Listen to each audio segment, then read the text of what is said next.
All right, girls, so here it is, the long-awaited recruiting video. And I don't really like the word recruiting. I feel like we're in the Army. And as far as I know, the survival rating for Jamberry consultants is 100%. So it's not that serious.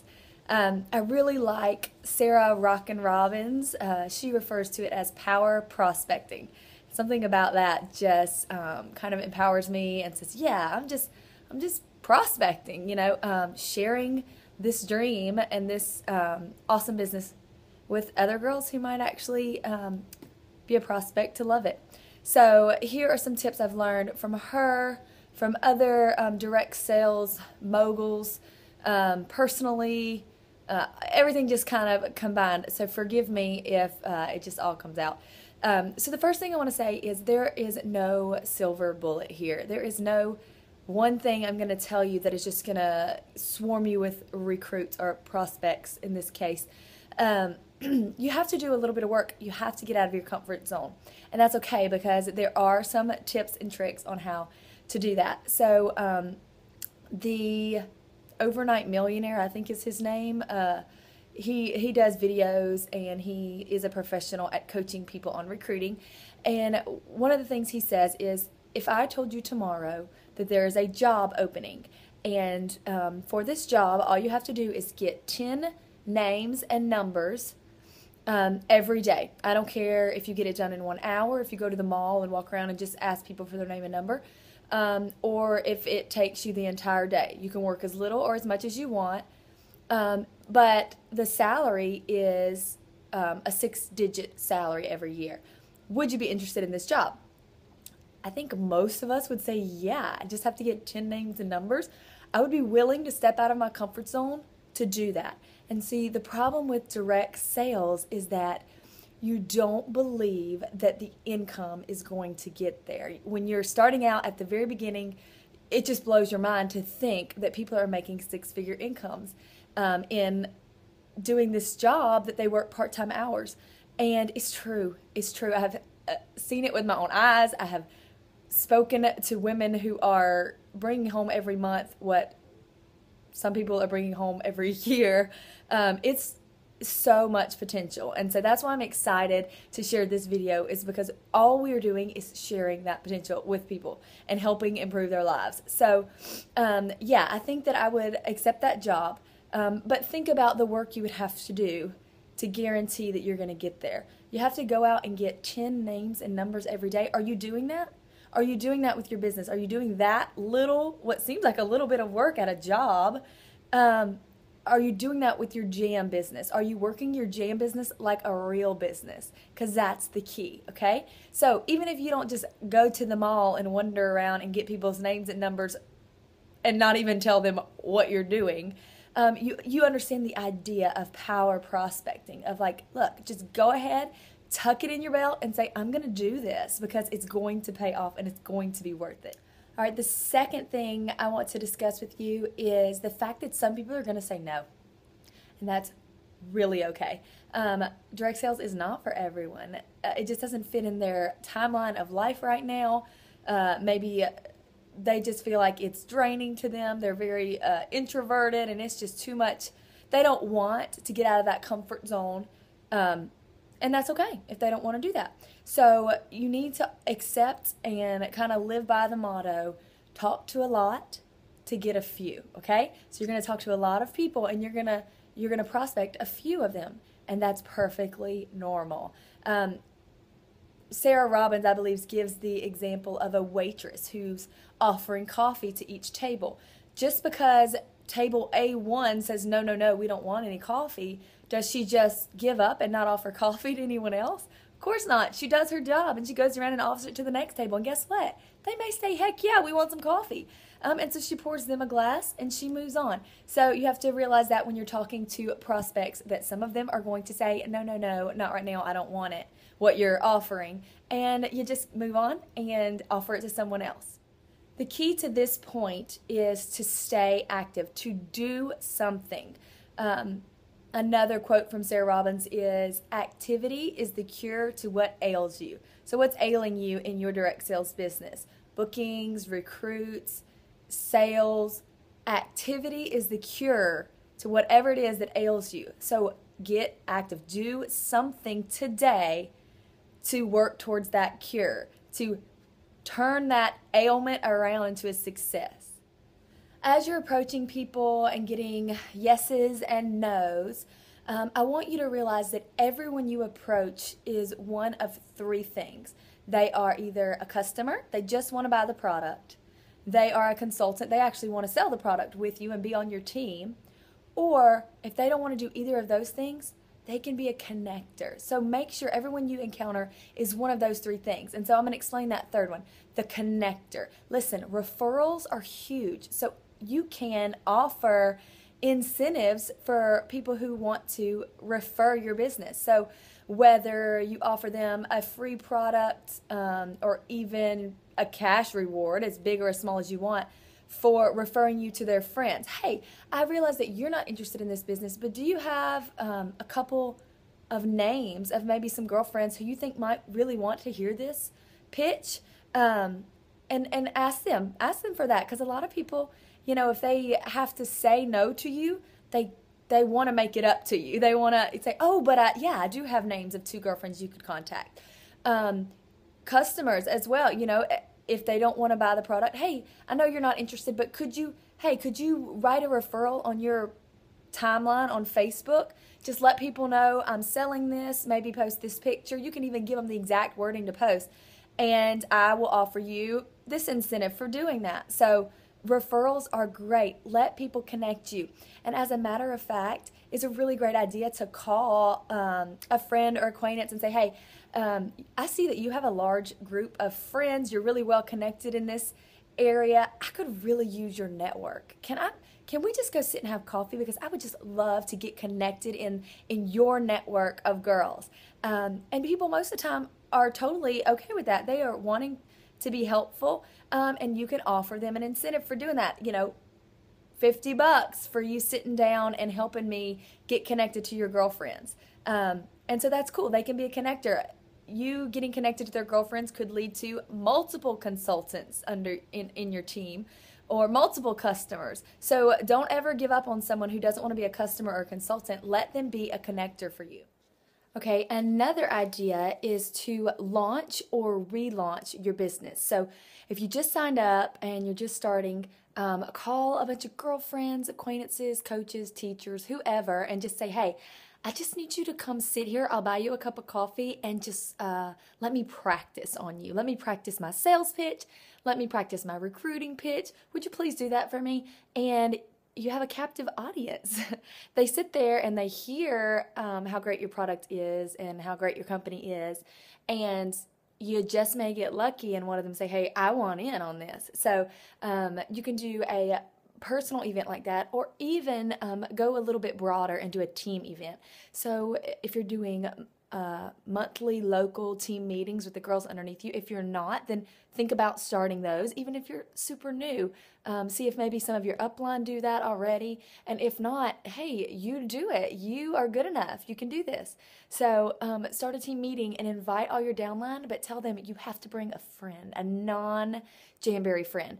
And once those people get to come and hang out with your awesome selves, they're not going to want to leave. They're going to want to jump in this feet first, because not only do they already have ready-made friends, but they see how much joy you guys have when you get together, and how easy this job is.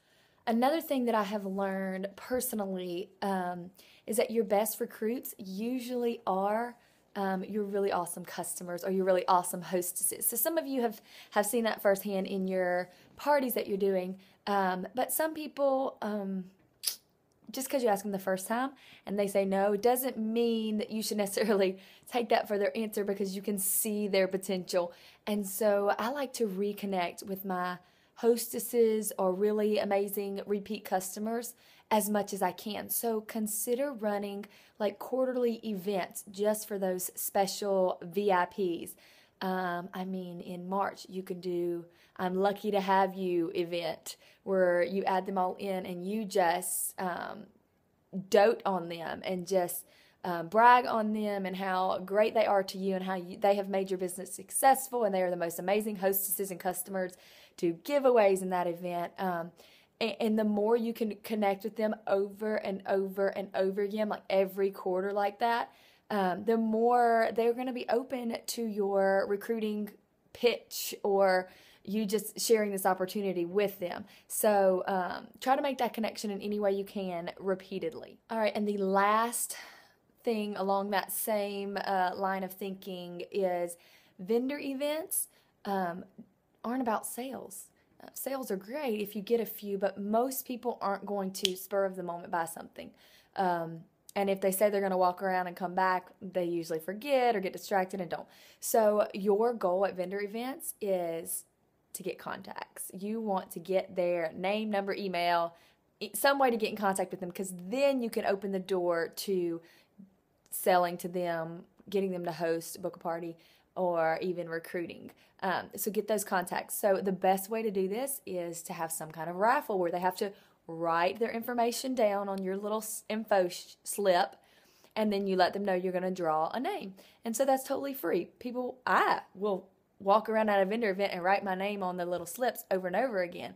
And then it's just your job afterwards to follow up with those people. Here is a tip that is going to be a little hard or uncomfortable for some of you, and for others of you, it's something you just naturally do.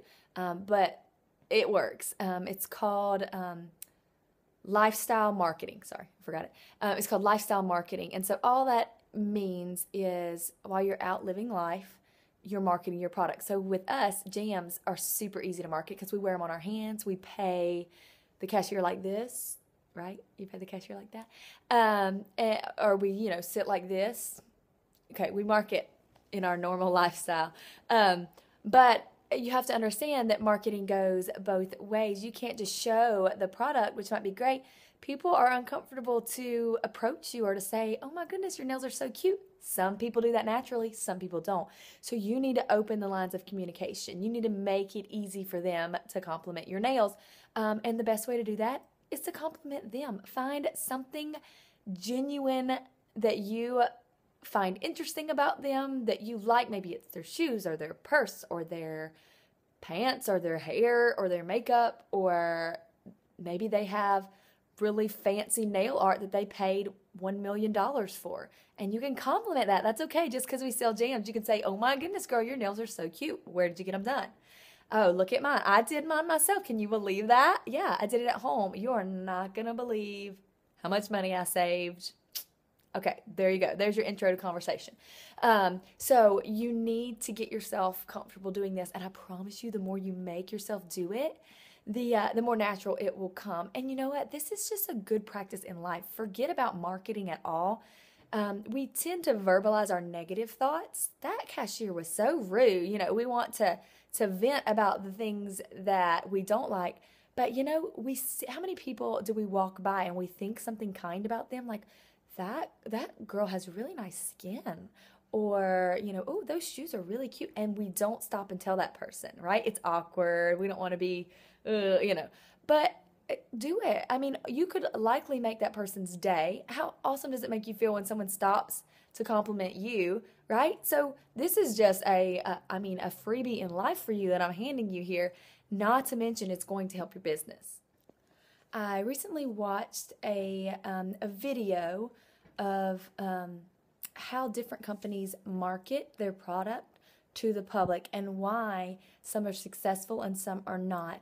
And in this video, the guy who was presenting was talking about the different parts of the brain and how the part of the brain that feels and is emotional and has a connection is a non-verbal part of the brain, meaning it doesn't understand words. It only understands what it feels. That's also the part of the brain that makes on the spot decisions. So if you are busy telling your customers, I have this great product and it is toxin free and it comes in 300 designs and you need this in your life kind of thing, you are appealing to the part of the brain that is very verbal. Those are nice words. They are true words. And, if I think about it a little bit, I may decide to buy this product. That part of the brain is verbal, and it makes more calculated, drawn out decisions. But if you can appeal to people's sense of why, sense of feeling and understanding, then you can very likely get them to fall in love with your product immediately. And so, for instance, if I'm going to try to appeal to your feeling or your reason why you want to buy this product, I'm going to talk to you about my original reason why I started using and selling Jamberry. And it's not for money. It had nothing to do with money. I had no idea that I could actually make money doing this. It was strictly because I saw something that was going to make my mommy-daughter time so fun. I thought, oh wow, these are going to look so adorable on my little 4-year-old's fingers, her little chubby fingers, and we're going to have so much fun matching each other for different holidays, and I'm not going to have to be dragging mommy and threaten her life when she messes up the polish I just did, and that never was fun anyway. Ugh. And these are going to look good for like a whole week afterwards. She's going to be so adorable. And this is why I started Jamberry. And that is what you need to portray to your customers. This solved a problem in my life. This made my life better. This added to my richness. And it had nothing to do with money or facts or anything. All that is great, and you should definitely tell your customers. But if that's your main marketing concept, then you're probably not appealing to that nonverbal part of the brain. So think about your reason why, not only why you sell Jamberry, but why your customers would even want it or need it. And part of this is going to mean that you need to get to know your customer and figure out why they need it. She might not have a daughter, so my story might not appeal to her very much.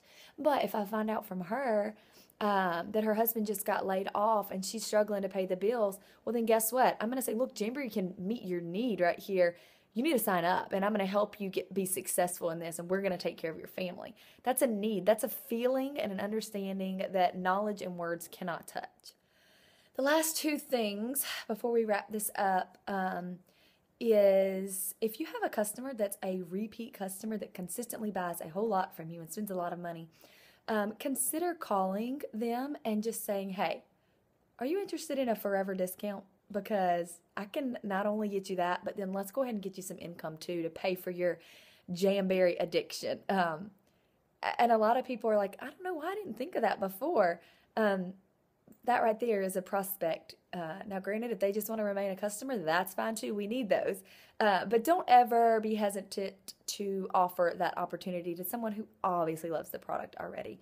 And then lastly, if you ever have someone who's ever slightly interested in the opportunity, but they have said, no, just not right now, it's not right, you may know, okay, just keep them on my list and I'll contact them a little later. But realize that if anybody's ever been slightly interested and then they say no, never cross them off your list, ever. It doesn't mean you have to bother them or pester them or continuously email them or anything. It just means always keep them in the back of your mind. And you know what? A year later, you may see something on their Facebook page that makes you think, I bet she's interested now. I bet this could really help her. I'm going to message her again. And listen, all you're doing is offering something to them. They can gladly say no, and you let them do that graciously. You say, oh, no big deal. That is totally fine. If you don't mind, I'm going to leave your name on my list later on. So you may hear from me in 6 months or a year, if that's okay. And most people will be fine with that. All right, and I'm going to leave you with my favorite thing to tell my downline when they ask me for help on recruiting. I'm going to say, if you want to be a better recruiter, stop recruiting, because it comes across, people can smell it from a mile away. She's about to pitch something to me. I got to get my response ready. Instead of doing that, guys, just be friendly, be kind, be passionate about your product, be passionate about your business. The more you pour into it and people can see it, I've had good friends sit on the sidelines and watch me work this business just to see if it's going to work, just to see if it's going to fizzle or if I'm going to lose that excitement that I had in the beginning. And because I didn't, because I just kept pushing on, running my show the way I normally would, they've come to me and said, okay, I think I want to sign up too. So you never know. You're recruiting just by being you, just by being passionate, just by staying positive, and for doing your normal everyday activities. So never get down. You never know who's watching, and that recruit could just call you today.